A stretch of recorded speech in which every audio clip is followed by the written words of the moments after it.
আজকে আমার ছেলে বলছিল আম্মু কলিজা ভুনা দিয়ে রুটি খাবো, তো যেই কথা সেই কাজ, চলে গেলাম রুটি বানানোর জন্য। আর দুপুরের দিকে খেলাম ভর্তা ভাত, দারুণ মজা করে। সো হ্যালো এভরিওয়ান, আসসালামু আলাইকুম, welcome back to my another blog. আশা করি সবাই ভালো আছেন। আলহামদুলিল্লাহ আমিও ভালো আছি। তো আজকের ভিডিওটা শুরু করলাম সকাল থেকে। তো সকালবেলা আমার ছেলেদের জন্য নাস্তা বানাচ্ছি। এখানে আমি একটু নুডলস বানিয়ে দিচ্ছি। তো খুব শর্টকাট তাড়াতাড়ি করার জন্য আমি এইভাবে একটু নুডলসটা তাড়াতাড়ি করে বানিয়ে দিলাম। আর এখানে আমি একটু লিকার চা করে নিলাম। অনেকদিন পরে ভাবলাম যে আজকে একটু লিকার চা খাই। তো দুই ছেলেকে খাইয়ে আমার হাজবেন্ডও খেয়েছিল, আমিও খেয়েছি। সবাই খাওয়া দাওয়া শেষ করে চলে আসলাম দুপুরে রান্না করার জন্য। তো আমি এখানে মুরগির কলিজা গিলাটা ভুনা করে নেব। এটা দিয়ে সন্ধ্যার পর রুটি দিয়ে খাবো। আর এখানে বেগুন ভর্তা করবো, আলু ভর্তা, আর এদিকে ধনিয়া পাতা দিয়ে ডাল রান্না করতেছি। তো এখন ডালটাতে আমি একটু বাগার দিয়ে দেবো পেঁয়াজ রসুন দিয়ে। আর আমি অল্প পরিমাণ তেল দিয়ে সব সময় এই ডালটাতে বাগার দিই। আমার কাছে অল্প করে তেল দিয়ে ডাল বাগার দিলে ডালটা খেতে খুব ভালো লাগে। আর এদিকে রাইস কুকারে ভাতও বসিয়ে দিলাম। আর ভাত বসিয়ে দিয়ে পাশের চুলাতে আবার গিলা কলিজাটা ভুনা করে নিচ্ছি। যেহেতু রুটি দিয়ে খাবো তাই অনেকগুলো পেঁয়াজ কেটে দিয়েছি যেন ঝোলটা ঘন হয়। তারপর পেঁয়াজটা কাঁচামরিচটা ভালো করে ভেজে, আদা রসুনটা একটু ভালো করে ভেজে নিয়ে দিয়ে দিয়েছি মরিচের গুঁড়া, হলুদের গুঁড়া। ভালো করে একটু নেড়ে চেনে পানি দিয়ে মশলাটা কষিয়ে নিয়েছি।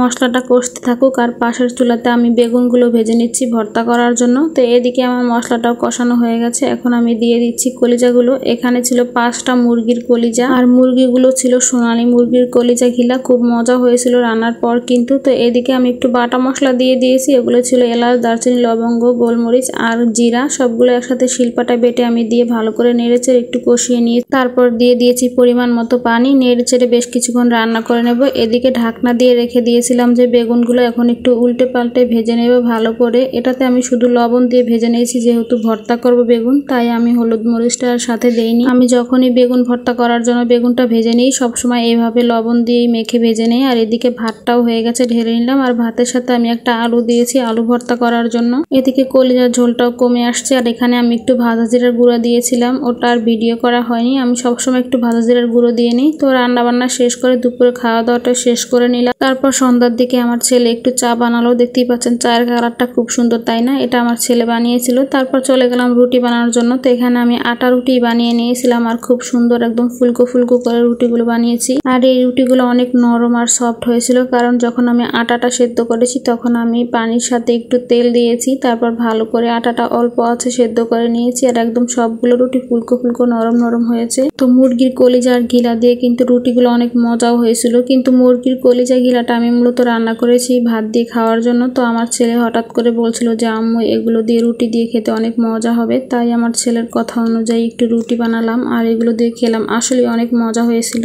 আর দুপুরে ভর্তা ভাতও অনেক মজা ছিল। বেগুন ভর্তা, আলু ভর্তা, ডাল, সাথে ছিল বোম্বাই মরিচ। উফ কি মজা ছিল দুপুরের খাবারটাও। সব মিলিয়ে আলহামদুলিল্লাহ খুব ভালো লাগছিল। তো আজকের মতো ভিডিওটা এই পর্যন্তই। সবাই ভালো থাকবেন, সুস্থ থাকবেন। আল্লাহ হাফেজ।